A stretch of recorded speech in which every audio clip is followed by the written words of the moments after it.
Title: जादुई पतंग और दोस्ती का सबक। गांव में एक छोटा लड़का रोहन रहता था जिसे पतंग उड़ाने का बहुत शौक था। उसकी पतंगें हमेशा सबसे ऊंची और सबसे खूबसूरत होती थी। लेकिन रोहन को अपनी पतंगों पर इतना गर्व था कि वह दूसरों से दोस्ती नहीं करता था और अकेले ही पतंग उड़ाता था। एक दिन मेले में रोहन को एक जादुई पतंग मिली। पतंग विक्रेता ने कहा, यह पतंग उड़ाओ, लेकिन याद रखना यह केवल खुशियों में ही उड़ती है। रोहन ने सोचा, यह तो मजेदार होगा। अब मेरी पतंग सबसे अलग और ऊंची होगी। वह दौड़कर मैदान में पहुंचा और पतंग उड़ाने लगा।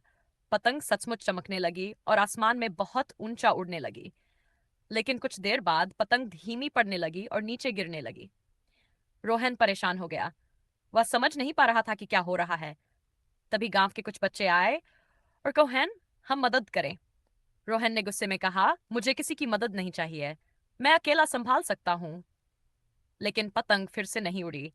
तभी जादुई पतंग की आवाज आई, रोहन, खुशियां केवल बांटने से बढ़ती हैं। अकेले उड़ाने से मैं नहीं उड़ सकती।